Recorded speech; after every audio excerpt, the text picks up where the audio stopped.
Well, good morning, everyone, and welcome back to day 3 of the Waterline Summit, brought to you by Marketing Humber, alongside event partners, the University of Hull, Yorkshire Water, Orsted, the Yorkshire Energy Park, and for 2021, our COP26 partner, Zero Carbon Humber. And our thanks today go to our day sponsors, Phillips 66, and the community sponsors of today's session are the Humber Outreach Programme and Active Humber. My name's David Gent. I'm your host for today's session. I'm also the Chief Exec of Active Humber. So what's today's session all about? Are we biased towards an action against climate change? And we're particularly going to use the concept of sport to look at. We're going to learn some really exciting community figures as they discuss how they've taken the initiative to encourage people and organisations to start their sustainability journey and reduce their carbon footprint.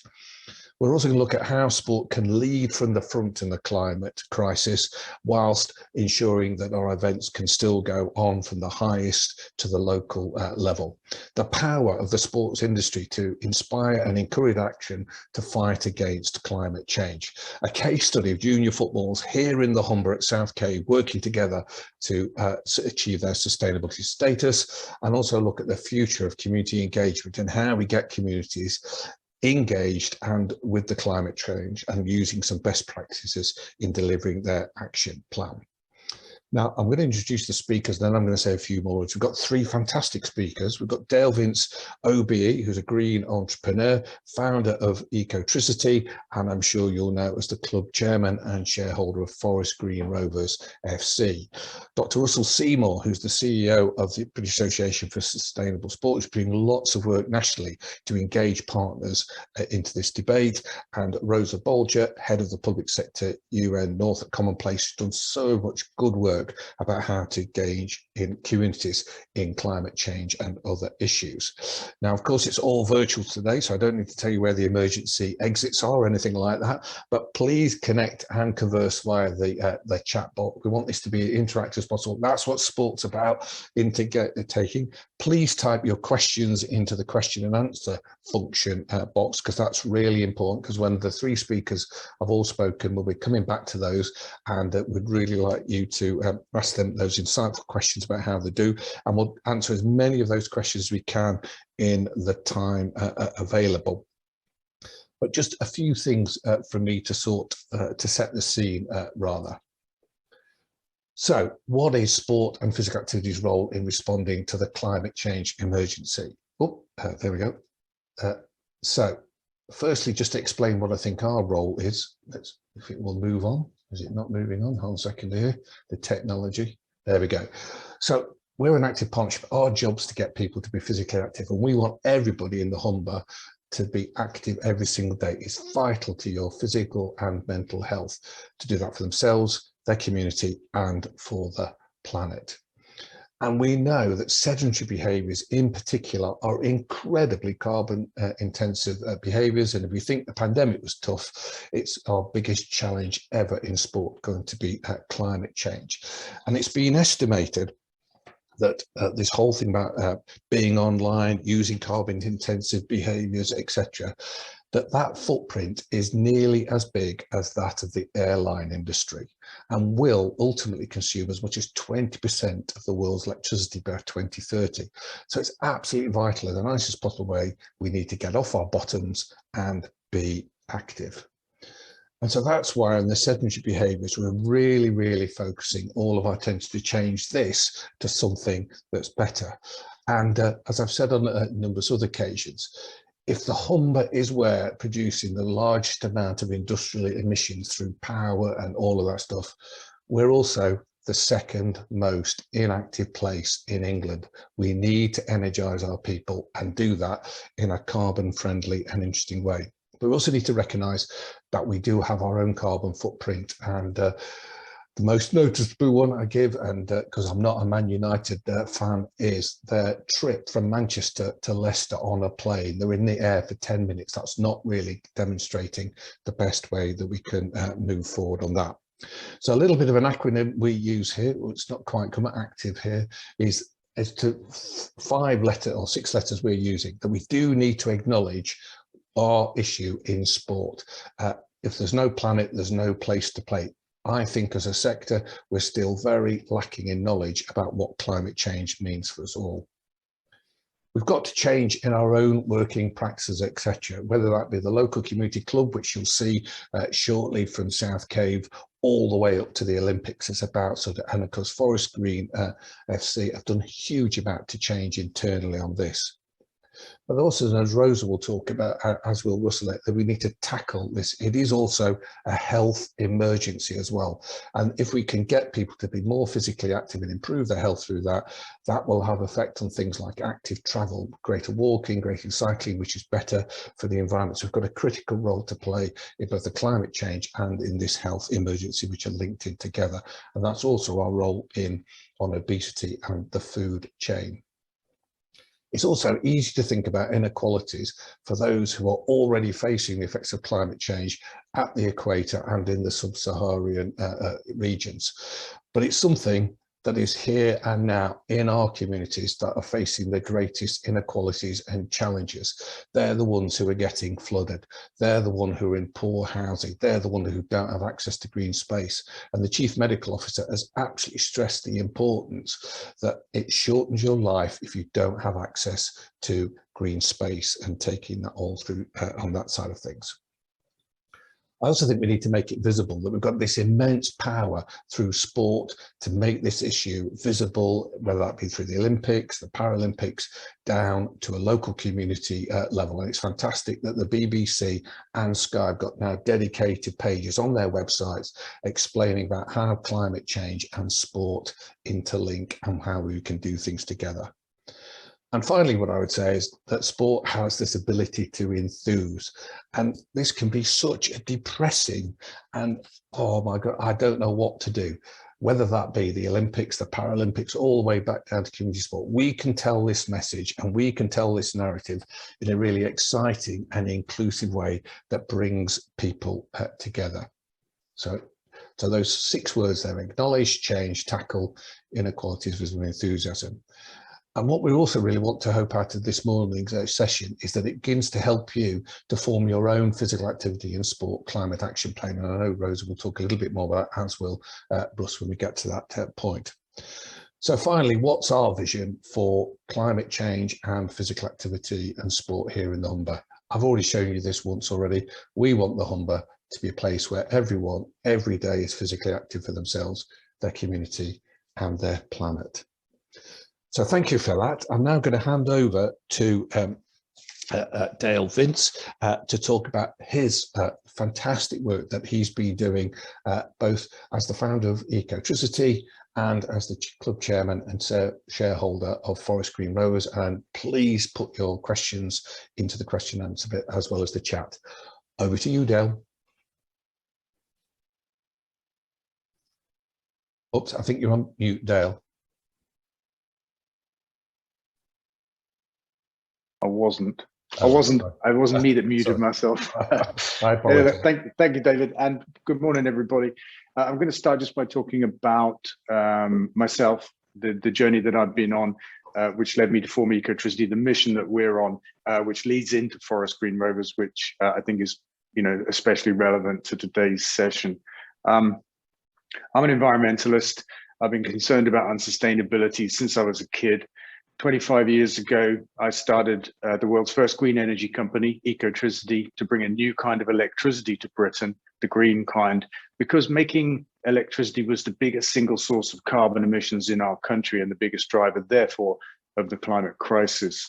That mission moved on from green electricity to green gas. And in the early 2000s, I went looking for the second and third biggest source of carbon emissions and found that they were transport and food, respectively. Energy, transport, and food, those 3 things make up 80% of everybody's personal carbon footprint. And when I discovered that, I felt it was a really empowering piece of fact, actually, because as David said, often we feel overwhelmed by the scale of the problem and what appears a very small part in that we can play. But actually, every day we make spending decisions in these 3 walks of life: how we power ourselves, how we travel, and what we eat.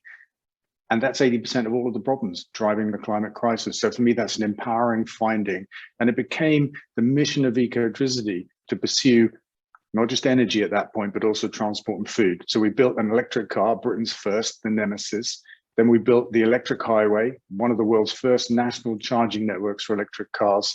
And we campaigned for plant-based living. And it wasn't until 2010, when we rescued our local football club, that we had a kind of manifestation of food, let's say, in our mission out in the world. So Forest Green Rovers was our local football club. It was in trouble in 2010. We rescued it without giving any thought to what it might take to run a football club or what we might bump into. And on day one, I found that we were serving red meat to our players, which made me a part of the meat trade. And we changed that on day one. And then began a series of changes, and I quickly realized that we would be creating a new kind of football club, actually, by bringing our ethics and our mission into Forest Green, and therefore into the world of football. We also had the opportunity to talk to an audience of people that were relatively untouched by this messaging, and stereotypically, you would think, wouldn't be open to it, which added to the appeal for me, because I like a challenge. So we set about changing everything around the club and weaving sustainability into the DNA of Forest Green Rovers, so that we have two primary purposes: the environment and football. They're the two legs that we walk on. I think it's really important just to describe that, because I think you can't treat sustainability as a bolt-on, not as a CSR or an ESG program. It's not an afterthought. It can't be an afterthought. You have to build it into your fundamentals, and that's what we've done. And a few years ago, FIFA described us as the greenest football club on the planet, which was a nice accolade. The UN came knocking on our door and said they wanted to do a global version of what we were doing at Forest Green, which is to engage sports fans in the issue of the climate and what they can do about it through their favorite sport, which I thought was a brilliant idea. So we became founder members of Sport for Climate Action, this new UN program. It's about 3 years old now. We've got about 250 members, the organizing bodies and member clubs of every single sport you could probably name in the world, which I think is fantastic. And just last week, we launched a new scheme with the EFL, the English Football League.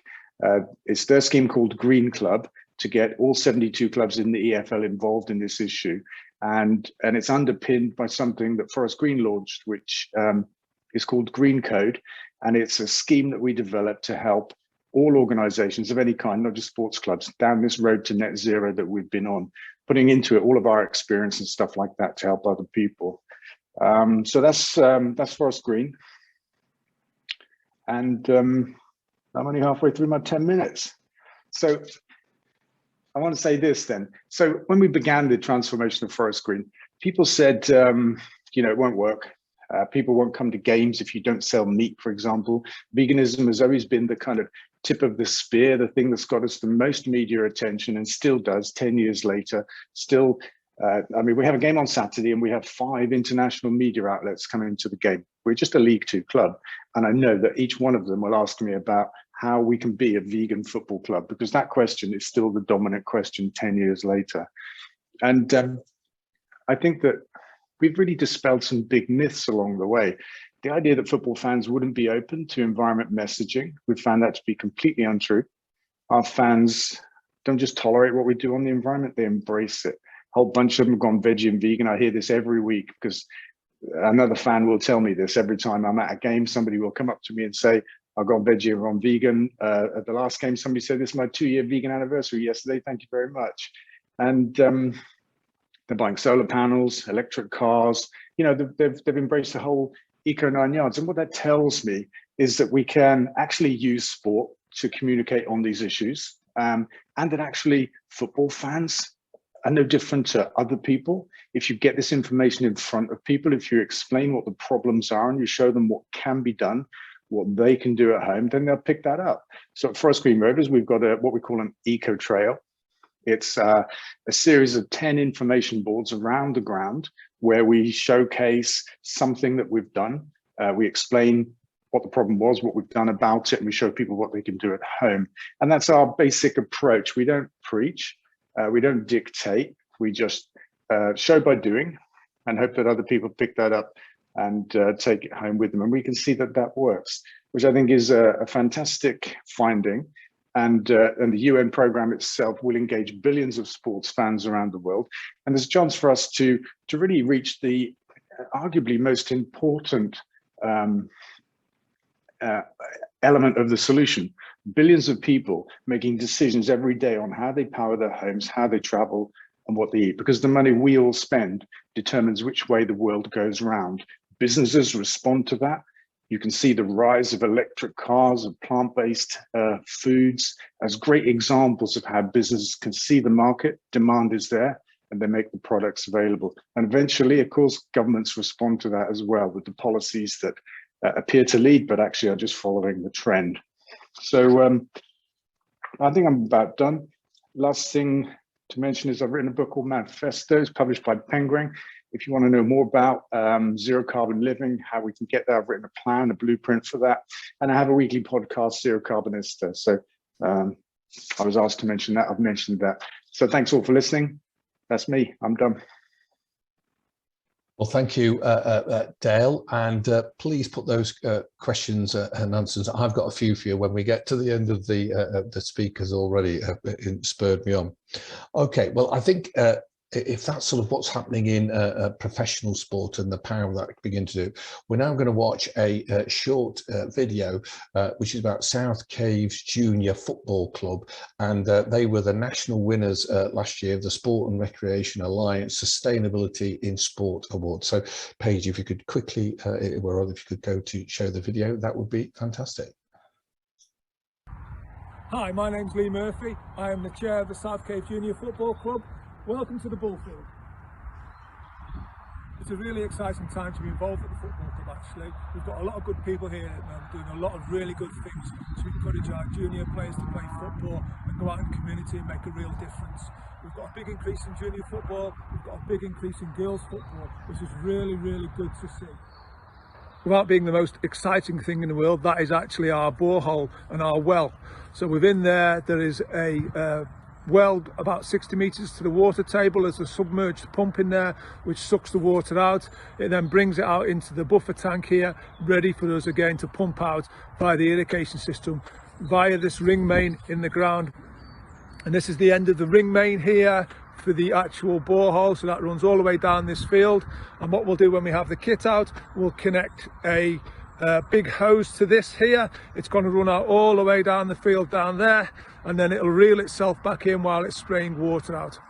From a distance it looks fantastic because the grass looks very green and the pitches have been newly marked out. When you actually start to get up close to it, you can see that the grass coverage itself isn't that great. And what that means for us is that the more we use it, the more damage we do. And so we have to limit how and when we use this pitch and these pitches. Okay, so that's our little project. It might not look a lot to you, but it's actually been a result of an awful lot of hard work, an awful lot of funding, and some very dedicated people have put an awful lot of time and effort to deliver that for us. What it's actually going to do over time is allow us to irrigate both fields and increase the grass coverage on the field. Again, that might not seem a lot, but in terms of sustainability growth of the football club, it's actually a key thing we've identified. In order to bring more people here, we need to have much harder wearing and a better surface. I expect to see that our junior membership increase from 250 members to about 350 over the next 5 years, and our adult membership grow from about 70 to maybe 120 adult members. That's a lot of people coming onto the field that don't currently come here, and by putting a sustainable water source in place, being able to irrigate the facility is going to allow us to increase that membership and provide a much better environment for our members. Thank you. Well, thank you, Lee, there. And before we hand over to Dr. Russell Seaborn, one of the things which is happening nationally through people like the Sport and Recreation Alliance and Sport England through their Club Matter programme is how do we make those local pitches and how are those places really sustainable? And you've seen there, I think it's great in that they're addressing that inequality. They've got a huge girls section which is now playing regular football, and that's because the facilities can take it, but it's all being done in a sustainable and appropriate way. So the big challenge is, we've heard now from what's happening in professional sport, one example from a community sport. I'm going to hand over to Dr. Russell C. to talk about the work of BASIS, which is the British Association for Sustainable Sport, and some of the challenges they've had in trying to get all of the sector engaged at this time, and some of the things that they want to see happen on into the future. So over to you, Russell, to talk about BASIS and what you're doing on climate change and sport. Thanks very much, David. Yeah, so BASIS is the British Association for Sustainable Sport.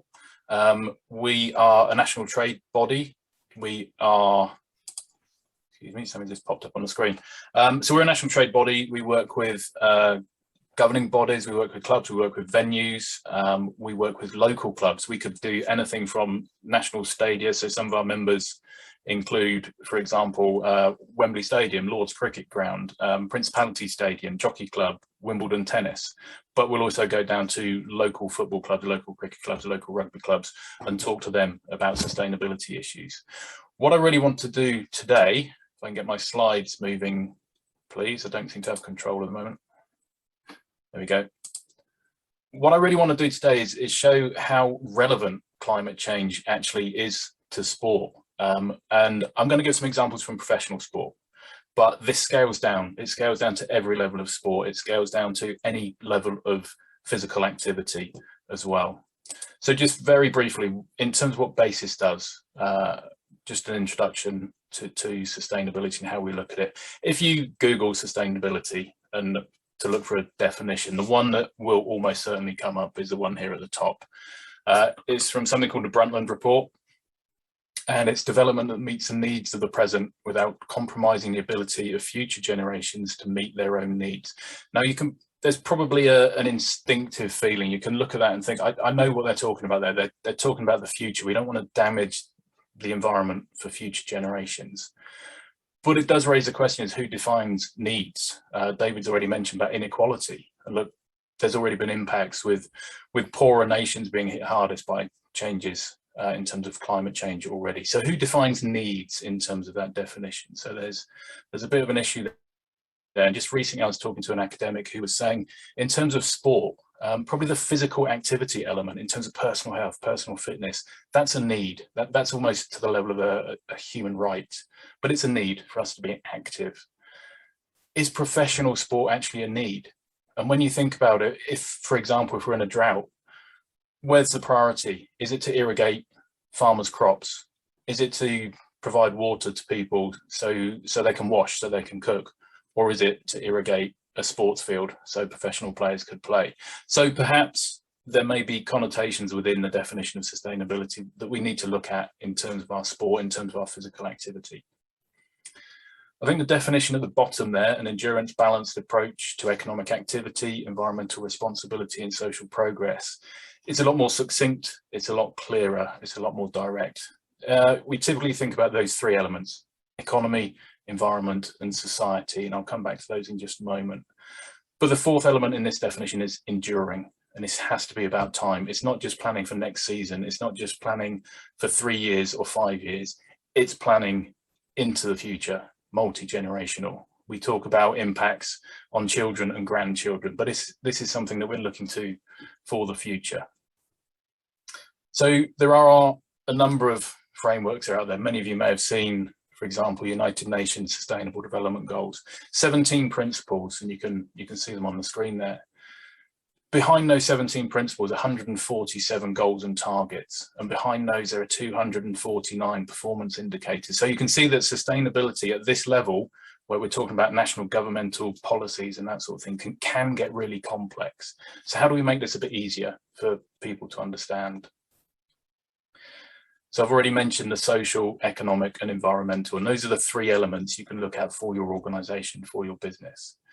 And where they come together, we've got something that may be approaching a sustainable system. Now I've oversimplified that obviously, but that's what I'm trying to do is trying to get to a key concept. But even these three elements can be quite complex when you're trying to pull them together. So the way that we look at it for BASIS is we use a single theme through this, and it's health. So roughly speaking, it's not a perfect match, but roughly speaking, the social issues, map onto personal health, the health and mental well-being, physical and mental health of your staff, of your players, of the volunteers, of the visitors that come to you, to your sports venue.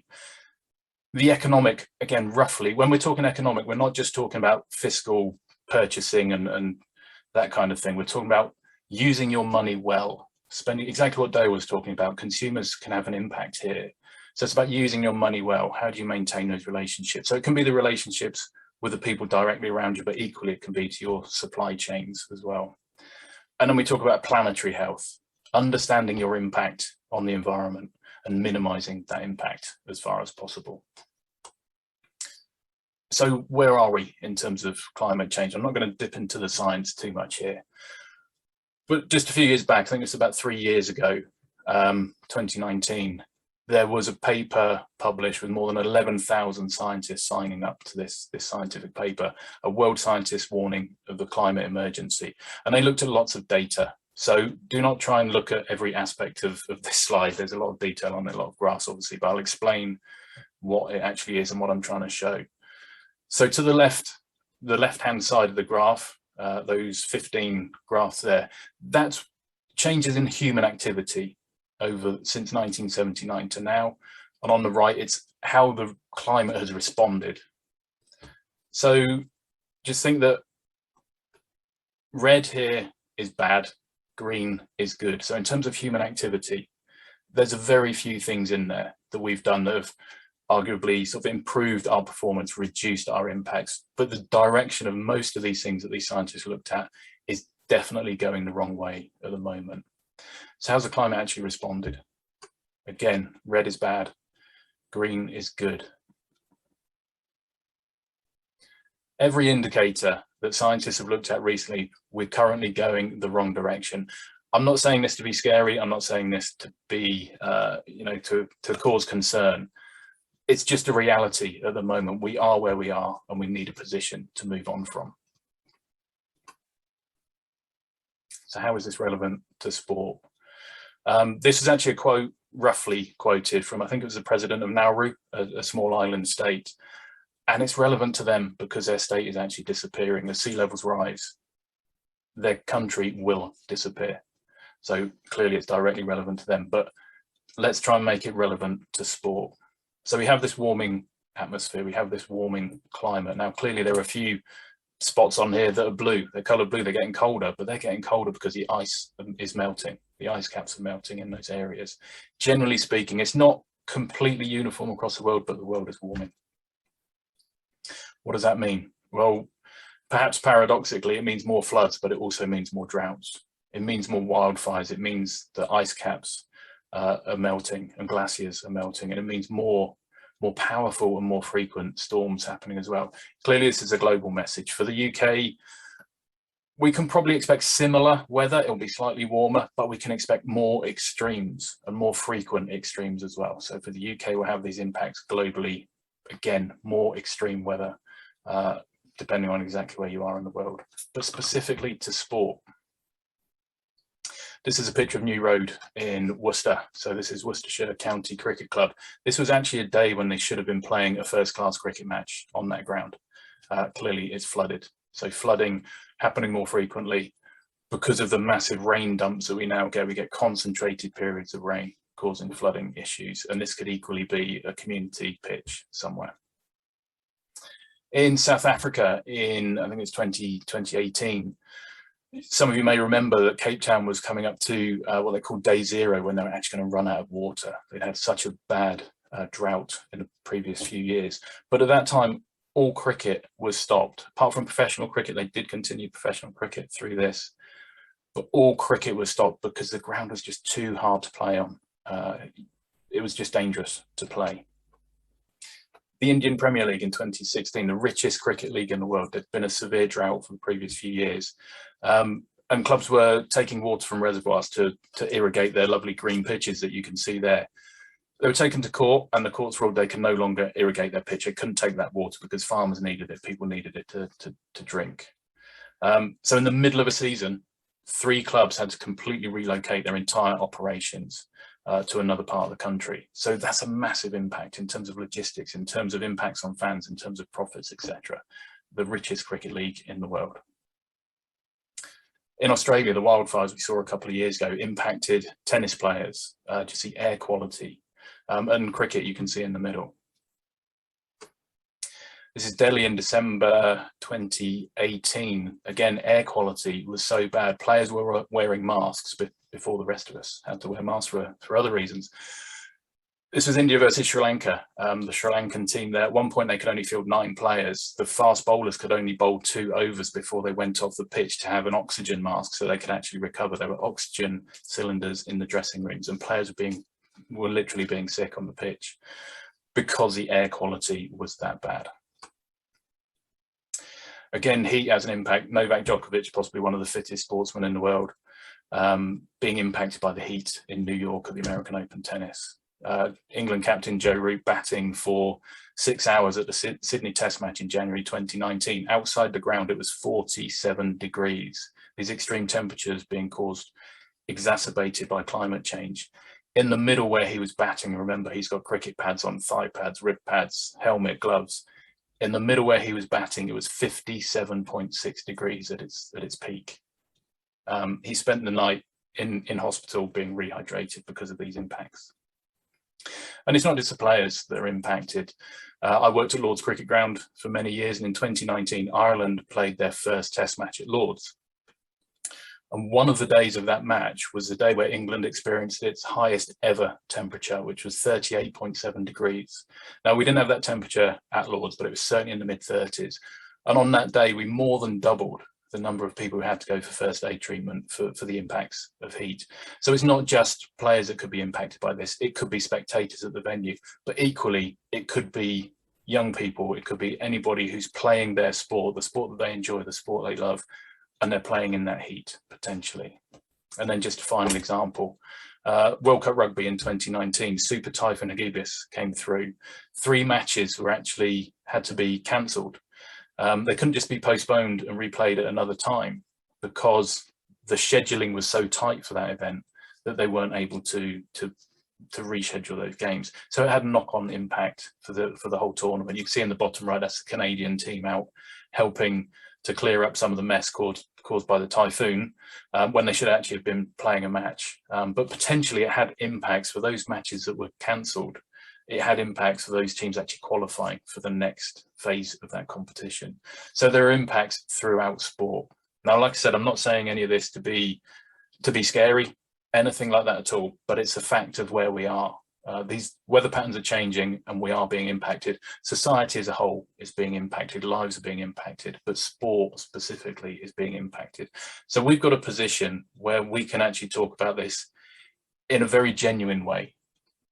We can, sport as an industry can actually talk about this because we are being affected. We can talk about it in a non-political way, and we can talk about it in a passionate way and reach out to all of those fans and all of those participants and really explain to them that climate change is relevant to their lives. It's relevant to something that they love and that they love doing. So that's a position that we try to take. We try and put this out as positive messages, look at the reality, but then try and put out positive messages and say, let's take some action and let's see what we can do to reduce the impacts of climate change. Thanks very much.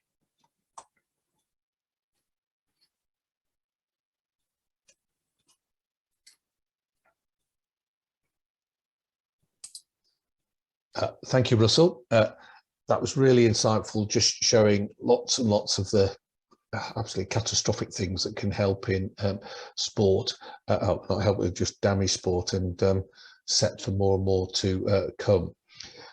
And I'd like to introduce you to Rosa Bolger, who is head of the Public Sector UK North and Commonplace, and is also Commonplace is one of our 2 community sponsors today. And Rosa is particularly going to pick up this point around community engagement and how to get communities engaged with the climate emergency, with specific reference to active travel. So as one of our community sponsors, Rosa, over to you.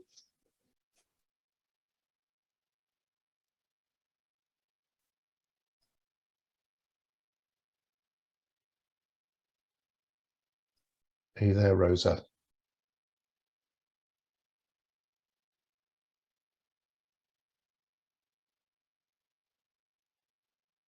page can we get Rosa?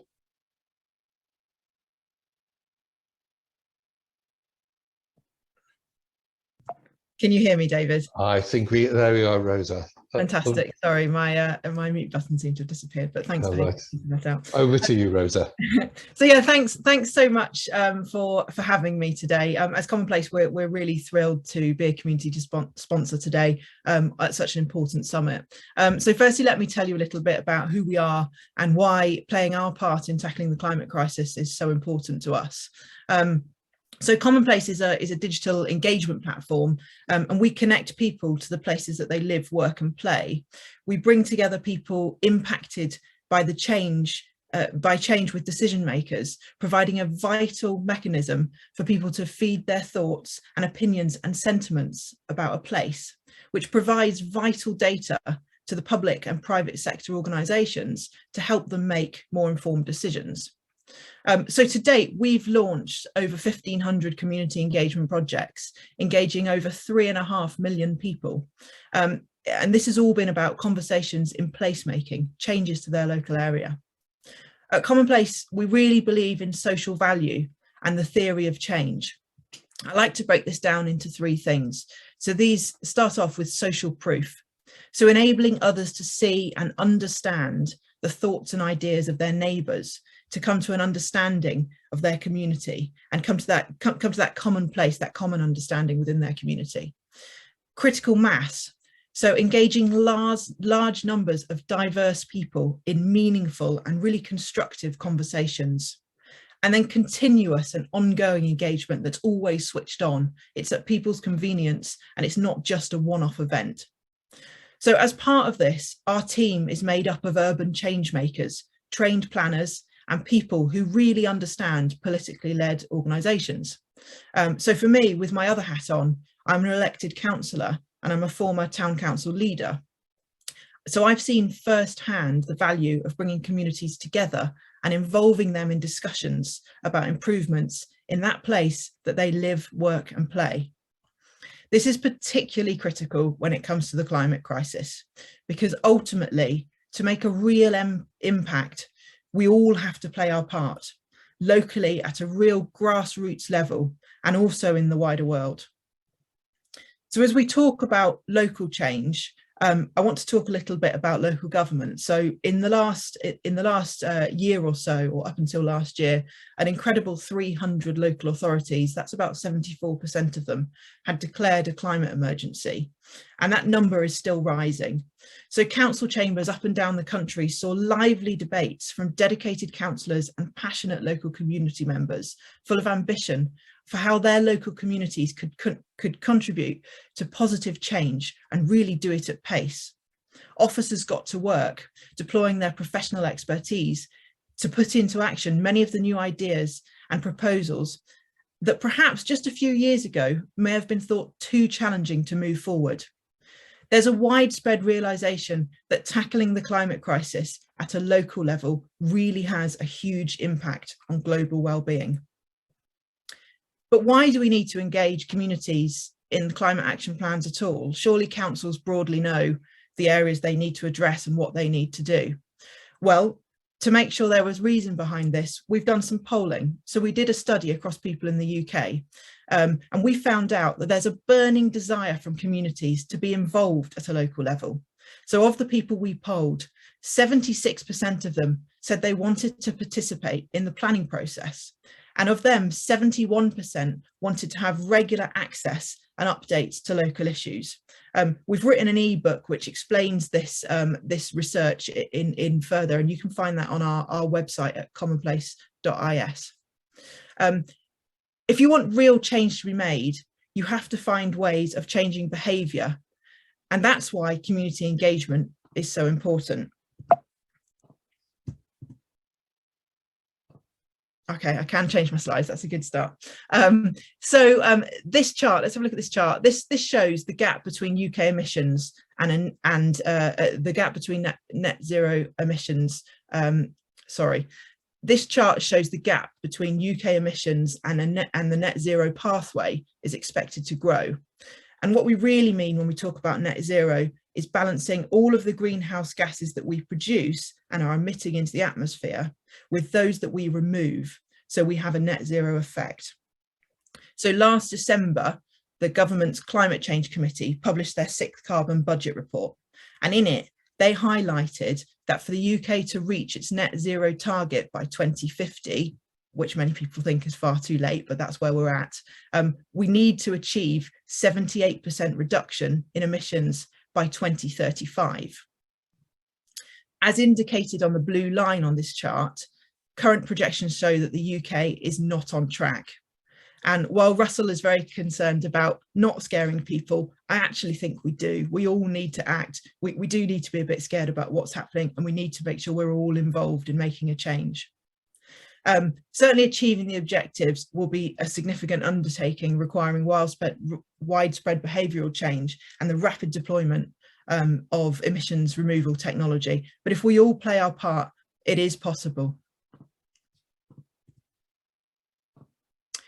So unsurprisingly, the report highlighted the emissions reduction needs to occur in every sector of the economy.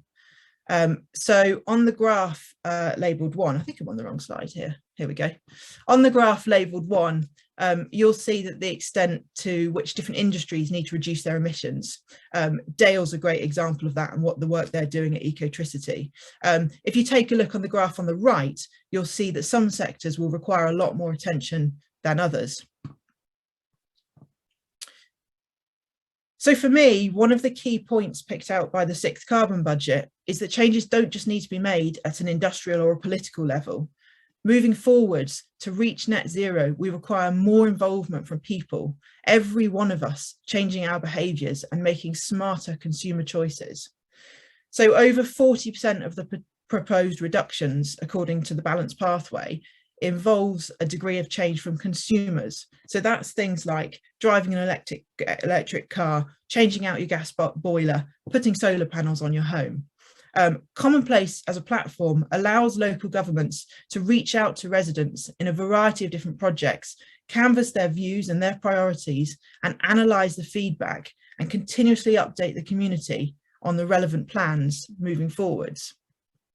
So we have different tools and techniques to help local governments manage consultation and process throughout the engagement life cycle. We realise that engagement is not just a one-off survey. It really needs to be continuous, and it needs to be shaped and sculpted by the feedback from the community. And that's why we've constructed our technology right around this methodology. So in the pie chart, you can see that the large green section, this is something that requires policy, investment and incentives by government to spark action by business and local authorities by making change. While these decisions may seem like they're out of our control as individuals, through engagement, we have the opportunity to provoke this change in our decision makers. And whether this is through pushing policy, through local infrastructure, things like that. But what's really interesting is when we look at the grey section, over 40% of the proposed reductions are what I said already, that driving electric cars and really making change at a consumer level, that we're all responsible for ourselves. And finally, 16% of the measures in the balanced pathway scenario require consumer choices to both reduce demand and improve efficiency. So these are things, again, Dale mentioned, healthier, cleaner diets, reducing aviation, as David mentioned at the beginning, and replacing regular driving with active travel, such as cycling and walking. You'll see lots of our commonplace engagements recently have been about active travel. It's all part of having an open conversation between authorities and their communities. Things will not change unless there is an honest and balanced dialogue about the future. So I want to show you a couple of case studies.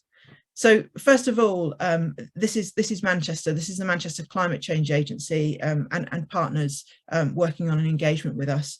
We know that digital technology allows us to communicate with wide audiences, giving people the tools to openly share their thoughts and ideas. It then creates a shared and collective understanding of community need.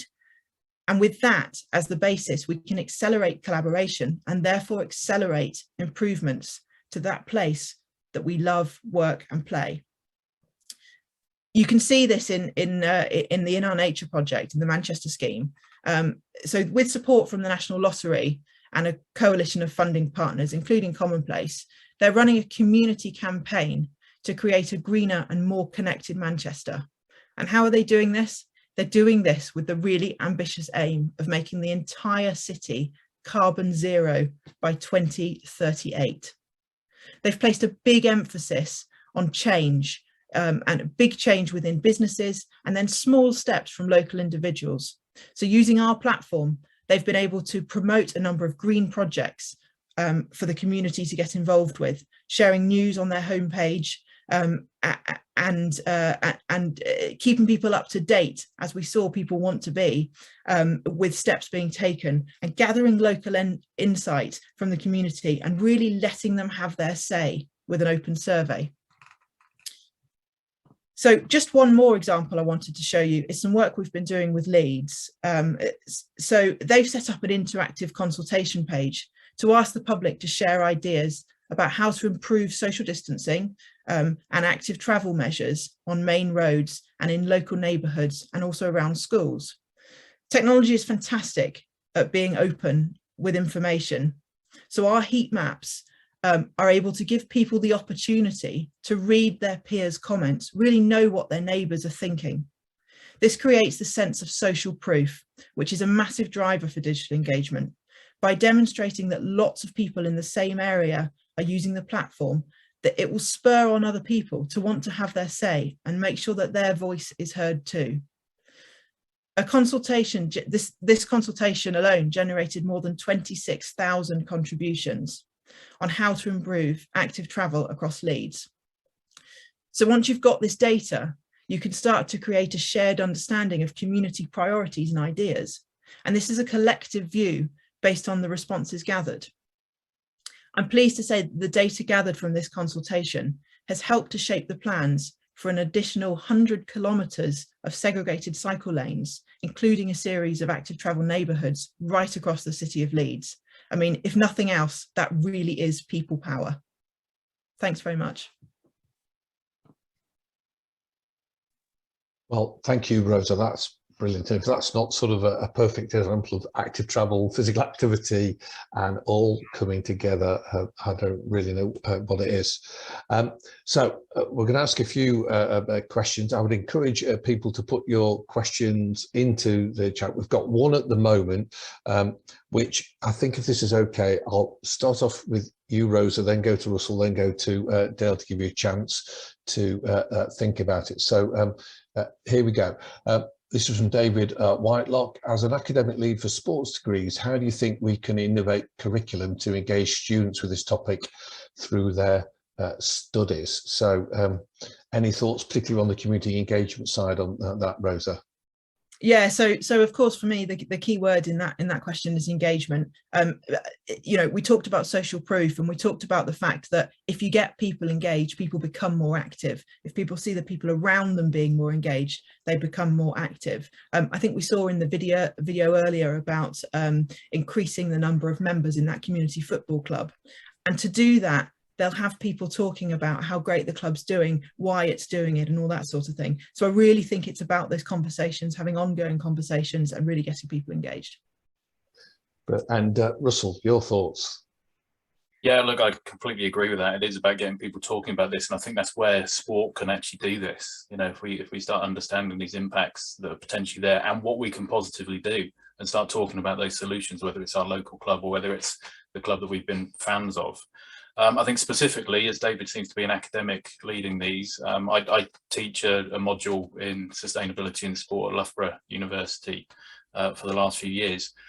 I think it's actually treating it as if it's a genuine part of sport management. You know, it's not something different, except, you know, Dale said this early on, this is embedded. It's not something that is an add-on in terms of businesses. It's not just a CSR project. It's not something that you do something and then you talk to a consultant and say, how can you now make this green for us? You do it. It's part of it. You know, every sports venue has a catering contract, has a waste management contract, etc., etc. We're doing this stuff anyway, and we're having an impact. Just ask the right questions to the right people at the right time, and you can improve your performance. So from an academic perspective and teaching this to the young people coming through, who are going to be delivering our sports events in the future. It's just part of what you should be teaching now. It's fundamental. They should be aware of all of these issues so they can then bring it through, have the conversations that Rosa has just mentioned as well. And it's just a normal part of how you deliver your events and how you deliver sport. Okay. Dale, any thoughts from you? Yeah, thank you. I think we can't start too young in terms of teaching people about the environment. So at Forest Green Rovers, we've got a school ambassador program, which reaches out to primary and secondary schools around our area. And it's become so popular that it reaches out to nearby counties as well. We've got about 80 schools in the scheme. Each school nominates one boy and one girl to be ambassadors for Forest Green to the school for a season. And they come to games, they write match reports and do all kinds of stuff. More recently, we've gone beyond that. And we've created an actual curriculum for primary schools that has, I should say, sustainability woven into every topic that kids have to learn at the primary level. We built it with a primary school here in Stroud, where my boys went, and the head teacher I know quite well, came about from a conversation a couple of years ago, is being piloted from this September by 15 schools nationally. We've created an outfit called the Ministry of Eco Education to promote this. It's free, and we're hoping to get it into half of the 20,000 primary schools in our country within the next year or two. I think we just can't start early enough. We're also going to now develop a curriculum for secondary schools as well. Fantastic, Dale. Isn't that inspiring, everyone? I'm going to take the next question to you, Dale, if you don't mind, because I'll read it out to you. How can we get through to the people behind the teams that are making decisions such as flying 10 minutes to a local game, with the money not being an issue for these top-level teams? What would really influence them to make a change? They're in a prime position to get through to the millions of fans around the world, including the next generation. So what can we do? What would you suggest? I think, perhaps the most powerful weapon that we all have, and I don't know if it's powerful enough, but I suspect that it is over time, is our opinion. That we look dimly on acts such as this. We call them out on social media and media. I certainly did that over the Manchester United 10-minute flight thing at the weekend. Increasingly, it's not just sports, but businesses as well. They feel the need to be more environmentally responsible because they know their customers expect it. And so you see lots of CSR and ESG programs, lots of pronouncements about zero carbon targets. Manchester United have done a lot of talking about their environment activities and aspirations, and then they went and done that. And this undoes all of that good work that they've been trying to do. And I think we just have to shout about it. And that's the thing that we can do. Russell, what's your thoughts on this? As you mentioned, you're working with Wimbledon, you're working with the Jockey Club and other big professional sports that influence our lives. How do you think that could be picking up from what Dale's just said? I agree completely with what Dale has said. It is about opinions. It's about the fans actually going back to the clubs and saying, this isn't right. This isn't on. And then some of these clubs, Man United, I don't know the full detail. I just know what I've heard in terms of news reports. They'll have some justification somewhere as to why that was needed. But what's more important? Is it just the convenience of saving an hour on their trip, or is it this bigger picture and putting over a consistent message? We've got to be consistent in this as well.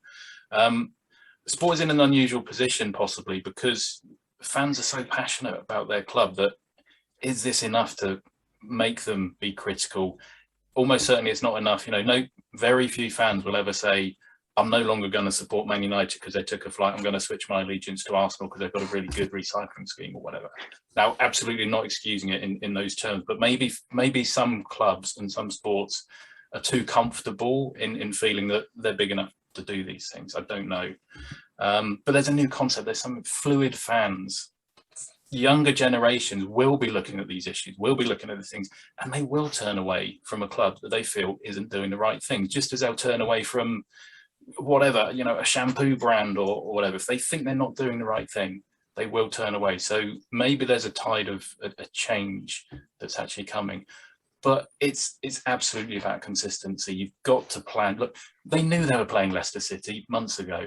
To suddenly think, you know, I can't imagine this is the case, but if there was suddenly a panic of, how are we going to get everybody to this match? No, you knew this months ago. You plan these things, and you're just consistent and put out the correct message to everybody. Because no matter what Man United have done, over the years, Man United have done quite a lot in terms of improving their performance.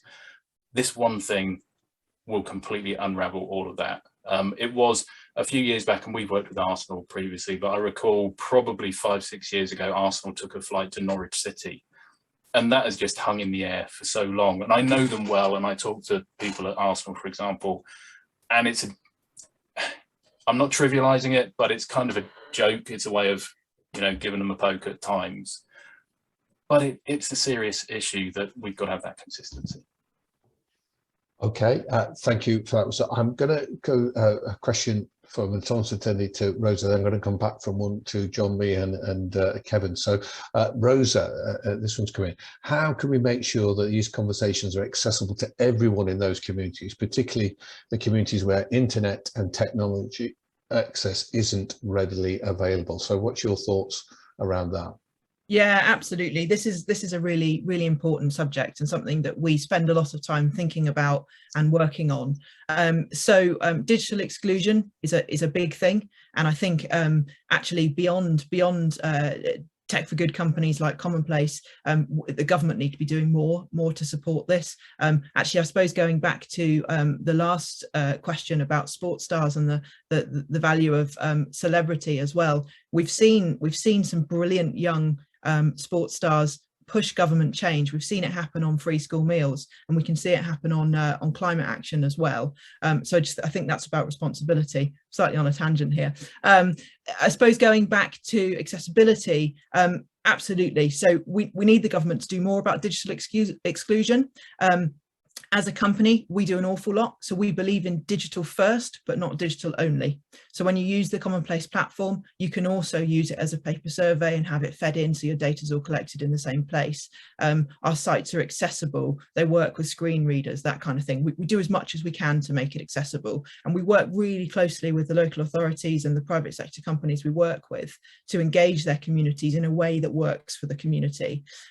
We also work very much to make sure we have diverse engagements. So we're not just collecting information from the people who you might typically think would come and shout about a planning objection or whatever. We're making sure we're pushing right out into the community and letting everyone be involved. Thank you for that, Rosa. I'll come to John's question. I think I'm going to start off with Russell, and then Dale, if you could come on the back of what Russell says. So the question is from John: do you think more sports organisers and sports stars should promote sustainability and the need for urgent action to address the climate change? It seems that Dale-In's clubs are very much an exception. So I think we're trying to, what is that action that we need to invoke now? We've talked about the fans there, but what would be some of the things you would be suggesting for the audience today that we pick on to get sports organisation? Think about governing bodies, particularly, Russell, that have such an impactful role to play here. Yeah. I mean, look, the short answer to John's question is yes. We should be talking about it, absolutely. And again, it's not that we advocate that sports organisations, teams, governing bodies somehow start campaigning on this, to put it in those sort of loose terms. It's just an honest conversation now. They are being impacted by these things, as hopefully the examples I gave demonstrated. As a minimum, it should just be on the risk register. Board should be talking about this, saying this is a risk moving forward. We need to plan for these things. So in that context, you can then start talking to the fans. And this does lead back to the question that you just put to Rosa. There's an anonymous question that came through, but you're just getting people to talk about it. And I think, what Forest Green has demonstrated is that I'm sure their fans are now talking about this. Dale gave all those examples of fans coming back and saying, I've now got an electric car, I've gone vegan, I've got solar panels. A conversation was ignited by a club that people have been passionate about. And they've then picked up that conversation and researched it and gone out and done these things, and you just start that conversation. So I think clubs and governing bodies can start to engage in these conversations in an honest way with their fans, with their participants. And it brings to mind, I saw a news story the other day from the US where At a public event somewhere, couples in particular, and families were I guess, confronted by a news team who actually said to them, have you ever had a conversation about climate change? You know, in your household, have you had a conversation about climate change? Clearly it's been edited, but everybody said, no, we've never had that conversation. And they started talking it through. They had somebody there to talk through. And after 10, 15 minutes, they suddenly said, you know, we've got to be talking about this. This is so important. They'd never initiated that for themselves. So for sport is almost an entry point into this. If sport starts talking about this in a genuine and honest way, even perhaps just putting their hands up and saying, we know we're having an impact, we know we need to do something, we're not entirely sure yet what we need to do, but we want to do something, we want to engage on this. That's a really strong position to come from, I think. There's too much desire, and in the conversation over, there's too much desire to be perfect, and they're scared of being criticized. The position of strength comes from saying, we know we need to do something, and I would completely advocate that position. Brilliant, thank you. And Dale, to follow on this, you mentioned about all of the 72 clubs of the EFL picking up the great. How does that sort of fit into John's question about using sports organisations and sports stars to promote sustainability? Because that would be an incredible coalition to get the 72 to do something. Yeah, absolutely. If I may first, though, just to pick up on something Russell said, something that I think is amusing. A couple of weeks ago, I read a survey that said on TV, you'll find cake mentioned 10 times more often than the climate crisis. Wow. Wow. So yes, I think yeah, that's interesting. And actually something else Russell said about not needing to be perfect. Too often perfect is the enemy of good. And in terms of making this accessible to more people and sports organizations, we have to dispel the idea that if you start down this road, if you start talking about green or climate issues, you open yourself up to criticism because you're not perfect. Nobody's perfect and nobody needs to be. We always advocate just taking a step. So in terms of sport more generally, I would say that sport has a responsibility, the same as every sector of our society, every business, every person. We all have a responsibility to reduce our impact, but sport is unique in that it has a platform. It speaks to people, it engages people. We can see that, we know that. The UN program, Sport for Climate Action, is engaging sport bodies globally. That conversation is taking place, and those organizations are using their sport to communicate to their fans about the climate crisis. I think that's fantastic work. The EFL program began just last week. It is exciting for us. So far, we've got half of the EFL signed up in just a week, which is pretty incredible. And it's about getting them all started down this road towards zero carbon. And there's nothing better than that, just getting started. And in our experience at Forest Green, we are always contacted by fans of other clubs saying, how can I get my club to put on vegan food? How can I get this? How can I do that? We get visits all of the time from fans of other clubs, not when their club is playing us, but just because they want to come and visit, try the food, that kind of stuff. Football fans, in our experience, are very open to this conversation and to this topic, and sport is a great medium for reaching people. Well, thank you for that. We'll move on to the next question, and please keep sending to me because this debate's really great. I think I'm going to start with you, Rosa, if that's all right, because it comes back to this point about community engagement. It's from Kevin. As a Green Party activist, I knock on doors in Hull speaking to people about the carbon neutral transition. A large majority have heard of climate change, but do not think it's relevant to them. They have more immediate concerns and see any change as making their life harder. How do we engage these people? Yeah, that's a really good question. So I mentioned with my other hat on, I'm an elected councillor, so I also spend lots of time knocking on doors, and I agree with Kevin's sentiment there. I think what we really focus on at Commonplace is making sure we reach those. I don't love this expression, but those harder to reach people, the people who wouldn't typically get involved in what's going on around them. We make sure there's an opportunity for them to be involved as well. The Manchester Climate Change Agency case study that I showed you in my presentation is a great example of this.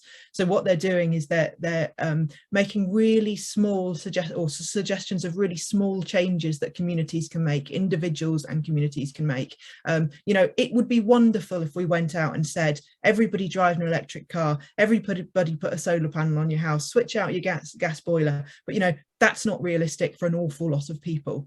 So it's about making It's about making changes accessible, about making changes small enough, and about making sure that you're reaching out to the community who can make these changes, and not just the people who might find these bigger ideas easier. And Russell, have you had any experience through the governing bodies in sport about how they've been trying to bridge that gap at that local level rather than just at the elite sporting level? Yeah. We've started to engage on that much more in terms of local clubs. I think a key here, the questionnaire actually says people don't think it's relevant to them. It's actually trying to find ways of making it relevant. I mean, sometimes as activists, and I put myself in there, I'm more of an environmentalist than I am I've come from an environmental background rather than a sports background to be doing this role. And it is about making it relevant. So when we talk to some governing bodies, we'll start a conversation with this big issue of climate change, and it is big. It's a huge thing potentially. But it may be that, in fact, if we then start talking about greenhouse gas emissions and we bring that down to where they actually come from, we could start to talk about cars, fossil fuel use in cars. Well, then that issue becomes more about air quality, and that's direct. It's now. It's what's happening. When our children go out into a playground in a busy city and there's cars coming past all the time.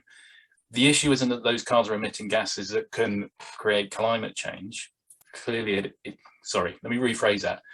Clearly, those emissions will create climate change, but the immediate impact of those emissions is on the lungs of those young people. And it affects even if they start coughing, they're not enjoying that physical activity. They're not going to want to participate in physical activity. So it's not even just in that 5 minutes that they're in the playground. It impacts the rest of their life and their thinking in terms of their health, their fitness, and their activity patterns later. So we can talk about air quality more than we talk about this bigger concept of climate change. So I think it is sometimes, actually, as activists, we think climate change is the thing we've got to talk about. Have a bit of humility and maybe turn it on its head and think about what is directly relevant to that person on that doorstep, in that school, playing that sport on that playing field, and make it relevant to them. And I think this is where sport absolutely does reach out. So I've repeated this so many times. People are so passionate about sport, whether they're a player, participant, or a fan, and they'll respond to that, I'm sure. Anything from you to add to that, Dale? Yeah, I do think it's really important to talk in terms that connects with people, and too often the conversation begins with climate change, greenhouse gas emissions, complicated technical stuff, or it can be about polar bears and ice caps, remote geographical stuff, that doesn't relate to people's lives. And actually, the change that we need to make benefits everybody.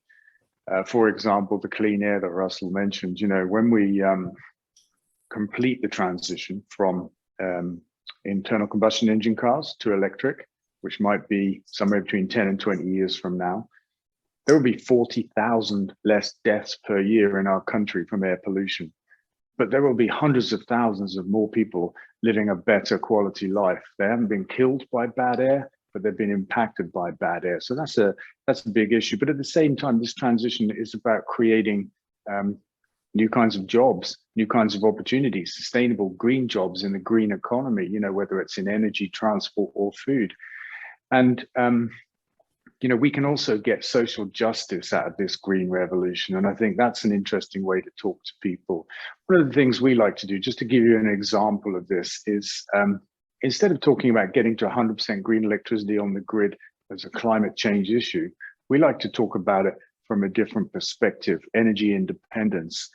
And we like to share with people the fact that pre the energy crisis that we're in right now, we were spending £50 billion a year bringing fossil fuels to our country to burn them, £1 billion a week, 3 times the alleged money going to the EU, which wasn't true anyway. That number is rather bigger right now, but it will come back down again. £50 billion a year leaving our economy, going up in smoke. If instead we build enough renewable energy to provide that electricity ourselves, we can create hundreds of thousands of jobs, clean up the air that we breathe at the same time, have a huge economic benefit, and insulate ourselves from these global price shocks that come around every few years. Energy independence. Off the back of that, icing on the cake, if you like, we get to deal with the climate crisis, but it's about presenting things in a different way. Well, thank you. And we've got a fantastic question just coming from Glynis, which Glynis, I was going to ask this question about active travel, so I'm delighted that you're asking it. Is it, Pal, I'm going to start off with Rosa just because of that great example you gave from Leeds, and then we'll go to Russell and back to you, Dale, if that's okay. Is it possible to push less cars and more cycling within Hull and encourage events like cycle races, etc.? And just before you say that, this thing about clean air, 10 of the most worst air quality places in the UK, 2 of them are here in the Humber. So we need to do stuff at a local level. But anyway, Rosie, you've had good experience about trying to get a city to be cycle and walk more. So your thoughts, please. Absolutely, yeah. So Leeds is a great example of this. So I think it's clear that we're not going to see anytime soon everybody giving up their cars, but if we can see local infrastructure supporting people to have alternatives, they'll use their cars less, and that's the point we need to get to. That's a really good starting point. So in Leeds, what we saw is through a commonplace engagement, the data was produced for the council to then have the confidence to know that their residents wanted to see a change and wanted more cycle lanes.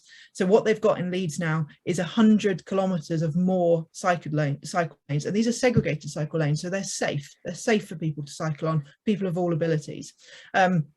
I think the more we see these different options, so improving public transport as well, and getting people out of their cars at least as often as they can. If we encourage people, perhaps going back to Kevin's question as well, encourage people who perhaps won't be trading their car in for an electric car or whatever, but if they can walk their children to school or cycle or scoot their children to school, they're playing their part. And those are really small things, really small changes, but changes that are possible for each and every one of us to do. Thank you. And Russell, your thoughts, please. Again, completely agree. Look, it's about normalising these behaviours, and society does have to change. Now, while there are cities that don't have cycle paths segregated, there will still be a fear factor, etc. But getting people more active, again, people travelling to sports events in an active way as well. We've got a partner organisation. We work with the European Healthy Stadia Network, and it was just a couple of months ago, they published some research and some guidance around active travel to sports venues. And there's a good few case studies in there where, if you provide the cycle parking, people will cycle, and you encourage, it's part of your messaging. It's making it normal, because for now, if you try and cycle to a sports club, the majority of venues, you won't be able to park your bike anywhere near. There won't be safe parking there. So, if you give that opportunity, make it normal behaviour, people will start to do it. So again, it's that consistency of messaging. And just before I bring it, Dale, a little story from me. I'm a Derby County fan, so we've got our problems at the moment. But one of the things I remember as a kid was always walking and cycling to the baseball ground. And now that we're at Pride Park, it's just like hundreds and thousands of cars, and yet it's much easier and safer to get to Pride Park. But anyway, that's my little moan about the runs, and I will be making this point, and there are many other problems. But Dale, any thoughts from sort of the world of football about how we get more people cycling and walking? Yeah, I mean, clearly we have to make the facilities available, as Russell says. That's the first step. I just want to say that big picture wise, I think that last few decades, we've seen the car become a very dominant mode of transport. We've seen city and town centers and our lives really given over to the car. Cars have primacy, they have priority everywhere. And we have to reverse decades of that kind of mindset. There are more cars on the road in Britain today than there are homes in Britain, and we drive 250 million miles between us collectively every year. And it's like a perfect bad storm of problems. We've got lack of exercise that comes from that. I used to cycle everywhere as a kid. Kids today don't do that. We've got bad air as a result of that, which is affecting people. We've got bad diets as well, which is a relatively modern thing. The rise of obesity and diabetes in our country is like a pandemic. And we've got to unpick all of these issues one at a time. But at the root of all of them are just 2 things, which is our dependence absolutely on fossil fuels for the power of our homes and businesses and to travel, and the eating of animal products. These are the two things that are causing all of the problems in the world: the climate crisis, the ecological crisis, and the human health crisis. I think it, and just Glynis, to take your question about time, here's an example of Hull where we're working with the city councillors. We have a programme called School Games, so it's about one school having a competitions, not necessarily competitive with the other, and this irony that they have to buy a bus or hire a bus to go into the city to come out of the city instead of going from one school to the other school, but it's not safe enough to walk and cycle, and yet the distance is sufficiently a lot less short between the two schools. So the work that you're doing at Rosa, that's what we're trying to replicate in Hull, because there's this totally irony that it's about physical activity and you have to get in cars to go to these venues to go and be physically active, when wouldn't it be better if we could walk and cycle safely from one place to another? So very much picks up on your point of that. I didn't realise we had more cars than homes, which is truly frightening that. Well, we've no more questions. I've got one last question before. David, there is somebody's put one in the chat rather than in the chat. Q&A. All right, okay. So thank you for Jake that. in the chat. So I'll read it. Here we go, Jake. I've always been under the impression that large companies are responsible for the vast majority of climate change through emissions, pollutions, and other contributing factors. I wonder if the panel agrees that efforts should be focused regulating these companies instead of convincing individuals to cycle, go vegan, etc. But I'll start off with you, Russell, if that's okay, and then Dale, and then Rosa. Yeah, absolutely. There should be regulation. There should be a framework. Look, I completely agree that individuals should do what they can. You know, have these conversations, decide how much you can do. You know, push it as far as you can. If we make these things really uncomfortable for people, they're not necessarily going to pick it up. But an individual, we said this right at the very beginning, Dale said it very clearly right at the very beginning, we have the opportunity to kind of vote with our wallets, if you like. And you know, we can, our lifestyles will influence what businesses do. But at the other end of the scale, there needs to be regulation. There's got to be some kind of framework, a minimum, at least a minimum standard. So global companies, big companies need those frameworks, need to be regulated, because there's too much opportunity for people to do at whatever level, to actually just point and say, well, I'm not going to bother until, you know, that company that I see that leaves their lights on overnight, why should I bother changing out my light bulbs? It's been an old thing. The worst one that countries are now saying, and approaching up to COP26, is until China and India do something, why should we bother? And it's, you hear it all the time and you think, well, look, there's all sorts of arguments as to why Britain in particular, we started the Industrial Revolution, fossil fuels, etc. But look, individuals take responsibility, take action, because you're demonstrating that you care about this, that you're passionate about this, you care about the future of your family, the future of the environment. But companies, there has to be regulations around this. So yes, we should be regulating the big companies, definitely. And Dale, your thought around this, please. Yeah, look, big companies make things that we buy. I mean, if nobody buys it, they don't have a business. So yeah, they're responsible for an environment impact, but actually we are more responsible because we buy their stuff. And when we stop buying their stuff, they pay attention and they change the stuff that they offer us, you know, like electric cars, plant-based food, that kind of stuff. So definitely we need better regulation of big business to prevent the worst abuses. But we have a very important role as people that buy stuff. 80% of all of the carbon, of everybody's personal carbon footprint is in those three things: energy, transport, and food. And businesses will pay attention to our buying decisions. But ultimately, the biggest job of all, the three sectors of society need to move: people, businesses, and government. The biggest job of all falls to government, because they have the big levers: taxes, subsidies, and regulations. They tell us what we can do, what we can't do, and what we must do. And the economic playing field at the moment is skewed in the favor of the bad way, the old way of doing things. So for example, if you want to put solar panels on your roof today, you'll pay 20% VAT. If you want to burn coal in your home to keep warm, you'll pay 5% VAT. How can that make any sense?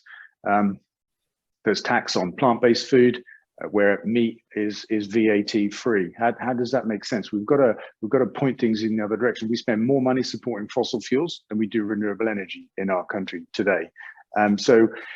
And these things, taxes and subsidies, they're so important to influence the behavior of businesses and of people. They enable different choices to be made, and to a degree, they can impel people to make different decisions. And at the moment, we're making the wrong decisions because the taxes and subsidies, the whole economic system is rigged to the old way of doing things. So I think government has the most important job, but big business has a responsibility, and we all have one as well. And Rosa, your thoughts about regulation and that interrelationship? Thanks, David. Yeah, I think I mean, very much agree with the sentiments of the rest of the panel. I think the one thing we know is that inequality reduces consumer choice. So if you're not in a position to choose one thing over another, you're simply not in a position to do that. So yes, consumers can play a big part, and I showed in my presentation the role that consumers need to play in reducing carbon emissions. And as Dale said, if we stop buying, they stop making. That's quite right, but that's not that doesn't work when we talk about inequality. So actually, for those companies that are going to make change, that's great, and those ones that already are. But for those ones that are not, because their bottom line is key to them, this is where the government has to put legislation in, and it's got to be about both things. But without that government legislation, we're not going to see change from some of these bigger companies that are, quite frankly, more concerned about their bottom line than they are the climate crisis. Well, thank you for that. I think I've got one more question that I want to ask all the panel, but I think I've just checked the Q&A and the chat box. So I'll ask my question now. This could be the last question of the session. Got a great audience listening in today. Got three fantastic speakers. If there was one thing about either the active travel or the sports debate to inspire people to act today, not to wait 6 months or 12 months or whatever to do some action, what would be your things to say? It could be one thing or two things, a couple of things that we should go out and act today. That so when I leave today, I'm going, Rosa said that, Dale said that, Russell said that, right, I'm going to try and do that rather than just sit on my backside and be sedentary and just think it's somebody else's thing. So Russell, if I can perhaps start with you and then Rosa and then Dale. So Russell, something you think we ought to act on and do now? I think it's we've talked about it already. It's communication. It's about talking about this. It's about raising awareness. Initiate that conversation. The one thing you could do is talk to somebody that you know that you've never had this conversation with before. What do you think about climate change? What are you doing? Is it important to you? And then here's some facts, here's something, you know, if you can take some of the wisdom, if I can call it that, from the three of us today, say four, David, you've had insights as well. Look, if you can take some of what we've talked about and actually say, this is relevant to what we do. You know, if it's a friend that you go to the football with, you know what, there's flood risks, there's heat, this stuff's happening.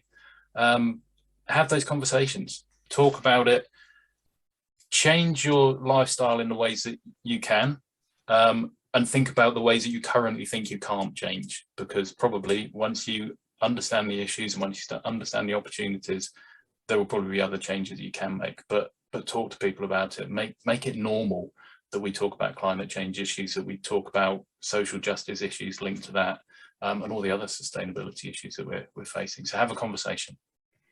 Brilliant. And Rosa? Yeah, I mean, absolutely. I agree with Russell. The key is engage, engage, engage. Talk to your friends, talk to your neighbours, talk about what's going on around you, but also be involved in what's going on around you in your built environment. So if your local authority are doing something or not doing something, talk to them, be in touch with them, be involved in the processes, and force the change that you need to see in your community. The only other thing I'd say is make one change in your routine. If on a regular basis, and I've already used this example, but if you drive your kids to school or if you pop and do the shopping by car, change that. Change one thing in your regular routine that will reduce your own carbon footprint. And Dale? Yeah, I'm a combo of both of those actually, and I would suggest changing what you eat. And you don't have to go vegan overnight, nobody does, but begin by having meat-free meals every now and then have meat-free days and see how you feel. You will feel better, everybody does. Take more exercise, that becomes then a very positive feedback loop. A better diet, more exercise, you'll feel better. Then talk to other people about it. Tell them about your experience. It's the easiest thing for any of us to do, to change what we eat, and it will just make us healthier, happier people and more able to deal with the stuff that we have to deal with. Fantastic. And thank you, Nathan, for this lovely comment, which I'm going to read to the panel. Not a question, but just want to say a big thank you for taking the time to speak to us all. It's been incredibly insightful and enlightening. It's inspiring and reassuring to hear well-reasoned and researched arguments about such a significant issue, and certainly shows that the future doesn't have to be as dark, as terrifying as we've all been led to believe. So we're not in a room, but we could all give a virtual hand clap. I definitely think for everybody there, because we have had 3 fantastic speakers, and I want to thank you all personally for taking your time out on this and being part of this wonderful summit thing. That the challenge with this topic is it could have been on the today, it could have been on the adaptation, resilience and nature, it could have been on the cities and burn, it could be in any one of the days, because that's the power of sport and physical activity. But I think those key things of have the conversation, engage, change something in your daily routine. I totally agree about eating less meat and being physically active. If we just all did that, imagine the impact we could have in the Humber as across the world. So thank you, the 3 speakers. I've just got a few things to conclude with. I do want to say again, our thanks to the speakers, truly inspiring, as like Nathan has said. For the overall sponsor, Phillips 66 for Commonplace, and thank you, Rosa, for your support to the conference through your company, to Active Humber as well. Of course, we're only halfway through the Waterline Summit, so the stuff that's already been on, you can visit that online. There's lots of great things. Tomorrow there's a fantastic one about diet tomorrow, which links in very well to what we've been talking about today. So please visit the event hub to view the streamed events, learn more about the week-long schedule. I am still trying to get top of the Mytopia City game, which you've had a try. I am going to get to the top because I'm that competitive. It's a brilliant game about engaging and talking to people about that. And I hope that you'll be able to enjoy this all tomorrow for the Adaptation, Resilience and Nature Day. So from all of us here at the Waterline Summit and the 3 speakers, thank you for taking the time out to join us today, and see you all soon. Bye-bye. Thank you. Thank you. Cheers.